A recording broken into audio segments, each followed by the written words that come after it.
the 5 that head off for the final big push to the pole. Scott, Oates, Wilson, Bowers, and Evans. There were 2 Evans. They're never seen alive again. Those 5 men. They walk off to their doom. So that is to note, if anyone didn't know.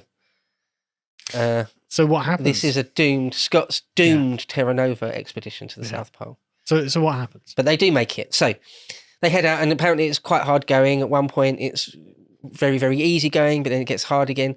Eventually, it's bittersweet, really. The accounts in his journal are like, we're getting closer, only 70 miles away now. We've definitely beat Scott. We've definitely beat Shackleton. Yeah. We've definitely beat him. We're only 51 miles away from the pole now. It's like, that's only 4 or 5 good days of pushing left. And then, with 2 days left to go, I think they're under 20 miles away, something like that. They realise that they've been pipped to the post by Amundsen, the Norwegian, about a month earlier. How did they realise? Well, if I can read a paragraph from Scott's journal. Captain Scott wrote this. Tuesday, January the 16th, Camp 68, height 9,760 feet, temperature minus 23.5 degrees. Quote, the worst has happened. Moderate day that day. Yeah. Moderate, yeah. Doesn't mention the wind was particularly bad. So yeah. He writes, the worst has happened, or nearly the worst. We marched well in the morning and covered 7.5 miles. Noon sight showed us at latitude 89 degrees, 42 minutes south. And we started off in high spirits in the afternoon, feeling that tomorrow would see us at our destination. About the second hour of the march, Bowers' sharp eyes detected what he thought was a cairn. He was uneasy about it, but argued it must be a strategos, a natural ice feature. Half an hour later, he detected a black speck ahead. Soon we knew this could not be a natural snow feature. We marched on, found that it was a black flag tied to a sledge bearer nearby the remains of a camp. Sledge tracks and ski tracks going and coming, and the clear trace of dogs' paws, many dogs. This told us the whole story. The Norwegians have forestalled us and are the first to the pole. It is a terrible disappointment, and I am very sorry for my loyal companions. Many thoughts come and much discussion we have had. Tomorrow we must march on to the pole and then hasten home with all the speed we can compass. All the daydreams must go. It will be a wearisome return. We are descending in altitude. Certainly also the Norwegians found an easy way up. So a bit of a famous line is that one, all the daydreams must go. Yeah. So he says, only a couple of days before that, he says something about in the monotonous walking, you build castles in your minds about how great it's going to be when you get home, when you're going to be cheered as heroes. I'm going to be at some soiree and everyone's like, wow, so tell me about the South Pole. You're the first man to ever get there. It's like, well, no, I wasn't. Yeah. Everyone knows Neil Armstrong. Yeah. Not many people remember the names of the guys that are on Apollo 16. Yeah. I actually don't know who the Norwegians were. Amundsen. Right, okay. Okay, so let me quickly say, just quick 5 minutes, talk about Amundsen. Yeah, okay. So Amundsen's a Norwegian. Yeah. And he was very, very, very experienced in Greenland, which is just almost as bad as the North and South Pole or Siberia, Greenland. Very, very giant crevasse fields and glaciers and all that sort of thing. And the Norwegians have done lots of Arctic exploring and some Antarctic exploring. They're in the Arctic Circle. Right. And again, he was going to get the North Pole prize and was just pipped by Robert Peary.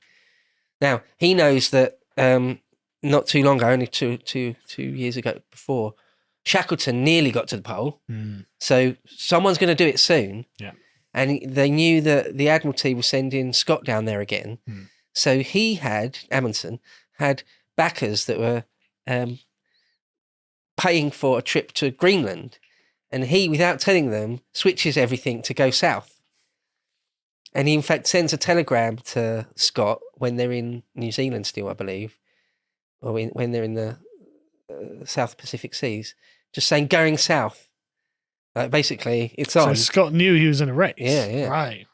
Scott says more than once in his journals, I'm not going to race Amundsen. There's men's lives on the line. And he's doing some Hail Mary last ditch thing. I'm not doing that. I'm doing a proper survey style expedition. Yeah. If I try and race him, I'm putting everyone's life on the line. So I'm going to do my plan. That was the decision he made. And he's beaten by about a month. Did Amundsen get back all right? Yeah. Yeah. So what it is, just to mention then, if you want to get to the top of Everest, or if you want to get to the North or the South Pole, something like that, you need good weather. You need a pocket of good weather, otherwise it's not happening. Yeah. To this day, that is. I bet it. Yeah. So Amundsen got lucky. He, in a sense, where he hit a decent pocket of weather. Right. He landed on the other side of the Ross ice shelf and went up the Beardmore a completely different way. Right. And he did it all a month earlier. And from his journals and the people that survived that and wrote about it later, they said, we couldn't believe how lucky we were with weather. It was very, very cold and everything, but we weren't just snowed in for days on end by blizzards and things. Yeah. Was their journey up the Ross ice, the glacier, easier?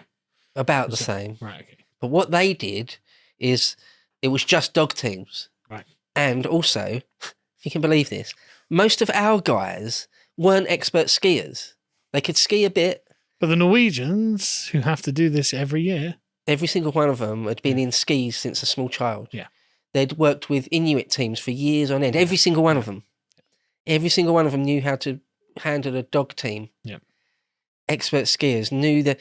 One little example is Amundsen realised his sleds were a bit too heavy, so he had them shaved down. So each sled was like 40 pounds lighter than it would otherwise have been. Yeah. They're not doing that sort of thing in the Scott expedition. They're really not.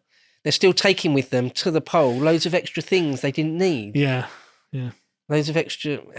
So the Amundsen team is very, very, very professional. And it's just they've got experience. They know what they're doing.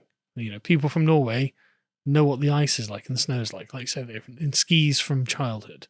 They've got the dog teams. They know that the ponies are going to be no good. They already know this. So. And they had a final 2-man team to head for the pole. Right. And no one died. No one in their team dies. And in fact, in the end, they say they put on weight because they were eating so well. Oh, really? Yeah. And what they would do is towards the end, slap in the face. All right. Towards the end of their journey, they start killing their own dogs to feed to the other dogs and stuff. Right. Okay. And they said we had too much dog meat. We threw some of it away. God, it makes the British team look like amateurs. Well, that's the thing. I would they say, were, weren't they? Yeah. The thing is, I would say Amundsen and his team were like commandos. Yeah. They were like a crack unit of diehard commandos, special forces experts. Yeah. That's what they were. They knew exactly what they were doing. And exactly what they did. Laser-like focus on what they were doing as well. None of this, let's send another party of 10 guys out west to see what's over that ridge. Yeah. Let's stop for 2 days to do drawings. Yeah. That is the sort of thing Scott does. Oh, yeah, well, it's a typical, like, British explorer. Yeah. That's the thing. You know, this guy's got a particular plan. I have a goal, I'm going to go do the goal. And I have exactly the right skill set to achieve the goal. You don't. You know, you're just... So where was Scott from? Like Devon or something, right? I don't know where he's from, actually. Like, I should know that. But it's you know, it's just, you know, you come from some English shire somewhere and you don't know what these things are like. And, you know, good for you for trying, I guess. But this guy clearly is superior. Yeah, we're literally like, why don't we try and fashion snowshoes for the ponies? Just see if that works. Which is, you know, maybe a good idea to speculate on. Yeah, it's like you get snow goggles. You know, Amundsen didn't go into the craftsman shop and ask for snow goggles for his horses. Idiot. At one point they talk about how on the sleds there's just a normal sled, but then you could put skis on the runners of the sled if you wanted to for different types of snow surface. Right. And at one point, it's when they're up on the high plateau actually, Scott talks about how he made the decision that morning to take the skis off But then about an hour into the march, they realise they should have really had them on. So they go back for the skis, come back, put them on. And then another hour's march on, you realise you should have taken them off, etc., etc. Yeah. And in the end, he makes the decision, we're just going to keep them on at all times. Right. Well, all that sort of thing, the Amundsen party don't suffer from any of that because they know they like kind of an important call with things like that. Yeah. And yeah. No, fair enough. No disrespect to Amundsen, he knows what he's doing. All credit to Amundsen and his team. Yeah. And so another entry, or the entry of when they get to the pole, which is on the 17th, and again they have to do it more or less by sextant and compass and watch. You take your time and your angles and the actual compass. Anyway, Scott writes January 17th. Camp 69. The pole, yes, but under very different circumstances from those expected. We have had a horrible day. Add to our disappointment a headwind 4 to 5 with a temperature gale force 4 to 5. With a temperature of minus 22 degrees. And companions labouring on with cold feet and hands. We started at 7:30. None of us having slept much after the shock of our discovery. We followed the Norwegian sledge tracks for some way. As far as we could make out, there were only 2 men. In about 3 miles, we passed 2 small cairns. Then, the weather overcast, and the tracks being increasingly drifted up, and obviously going too far to the west, we decided to make straight for the pole, according to our calculations. At 12:30, Evans had such cold hands, we camped for lunch. And so they find the actual pole as best as they can reckon it, which is very close. It's very close. It's pretty much bang on. Yeah, good enough for... And they find another little flag there left by the Norwegians. They took a picture of themselves at the pole. Right. It's a fairly famous picture. Again, Amundsen's not taking loads of photographic equipment with him on that final push. And this would be the 17th of January. God, look at their faces. Yeah. So they're sunburnt. That's why they sort of look blackish. Yeah. They're very, very sunburnt, even though it's freezing, of course. Well, look at their smocks. Yeah. I wouldn't be happy with that in the winter here. Right, yeah. On a brisk day in Wiltshire, I'd be more wrapped up than that. Yeah. I mean, the bagginess of his clothes, I just can't get over it, the chap in the middle. Like, sorry, why haven't you got so many layers that you look like the Michelin Man? You pad it out. It's just crazy to me. So that's Captain Titus Oates on the left, Scott himself in the middle, top in the middle. Yeah. Wilson, Dr. Wilson on the right. Down the bottom, I think it's Bowers on the left, and Evans sitting down on the right. It might be the other way around, those two, but I think that's Oates looks like the kind of guy who doesn't get frostbite, doesn't he? Look at him. Look at his smug face. On the left. Yeah. Well, he doesn't look like he's having a problem with this at all. Well, go on. That's a very interesting observation. Very, very interesting observation. The rest of them look miserable. Well, Oates looks like he's having a good time. He's putting a brave face on it. Is he? Because he's suffering from frostbite already. Right, okay. As you noticed, he's got his weight on one leg. Oh, yeah. It's not just posing. Right. People say he's already suffering from frostbite in his right foot. Right. And he hasn't told them. And he doesn't tell them till it's too late. Well, no, there's no good time to tell them. But because he ends up getting real bad frostbite in both his feet, probably both his hands, but certainly both his feet, and really badly in his right foot. Okay. But apart from his sort of fairly chipper demeanour, you can tell the rest of them are, suffering. And unbelievably disappointed. Yeah. Sort of unbelievably disappointed. Look at the expression on Scott's face. Yeah. Because all they cared about was the primacy, being first. Yeah. That's the main thing. Mm. And they've been thwarted. They know they've been thwarted. Yeah. But they put their flag up, and they're right there at the South Pole there. And of course, that's a sad image. They're all dead. Yeah, it's the last image of them alive, isn't it? Yeah. They're all dead men, and that they probably knew it, or they at least knew that they were going to be. They faced an extremely difficult survival ordeal to get back. Yeah.